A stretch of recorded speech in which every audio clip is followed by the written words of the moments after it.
President Donald Trump's right ear was shot. His ear. It's crazy. And a lot of people have moved on from this and moved on to the next news cycle. I'm still stuck at this. I'm still stuck at the fact of how prophetic this was. And I want to see if you see the same thing I see. I'm a biblical scholar. I love the word of the Lord. I'm a pastor. I'm a Christian. And before I became a pastor, I was very serious. I got saved at 17, always studying the Bible, always in the word of the Lord. And when President Donald Trump got shot in his ear, immediately I started thinking about Exodus chapter 21, verse 1 through 6. And it says this, I'll paraphrase, that if a Hebrew buys himself a servant, then that servant is to serve them for 6 years, and on the 7th year, they were to be released. And if that servant came in by himself, on the 7th year when he's released, well, then he's released by himself. He's not supposed to take any other souls with him. And if that servant came in with a wife, well, then he leaves with a wife. If that servant comes in, he comes by himself, but the master gives him a wife. They have children and offspring. And on the 7th year, when that servant is done and he wants to leave, well, then he leaves by himself, because the wife and the children belong to the master who gave them to him. Ultimately, this speaks of Jesus Christ, the servant who came into the world. He got himself a bride by the Holy Spirit, which is the church, and he willingly gave himself for it. Ephesians chapter 5, verse 25. But I want to liken this to President Donald Trump, because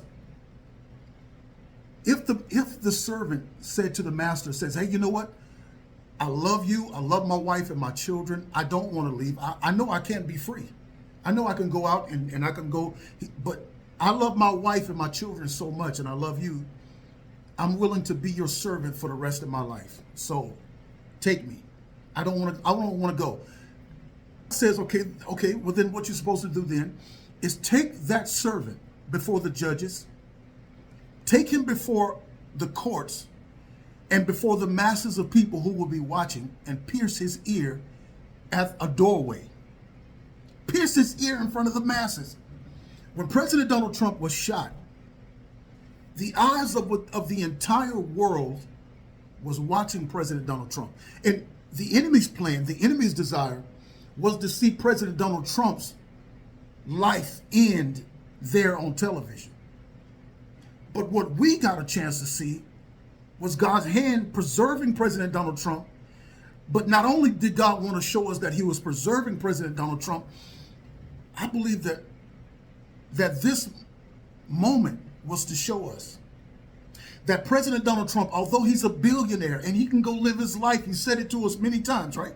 He said it to us on many occasions. I don't even know why I'm doing it. I love America, and I can go live a billionaire's life on the yachts, by myself on an island, all this. He could be doing his thing. But yet, he gives himself to be a servant of the American public, from people who don't want to be servants, from people who want to be elites, kings, and masters and lords over the people. So God spared his life, but he also put a mark on his ear, and it's the mark of the servant.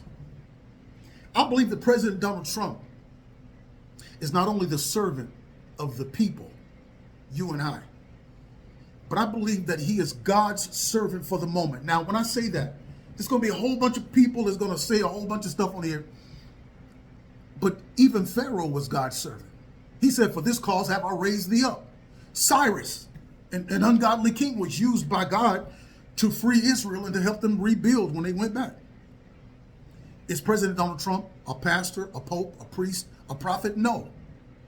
But I believe his heart is in such a place to where God can direct him. And I believe it's God who has put it in his heart to want to serve the American public. Well, I know where my vote is going. I'm voting for President Donald Trump, the servant of the people.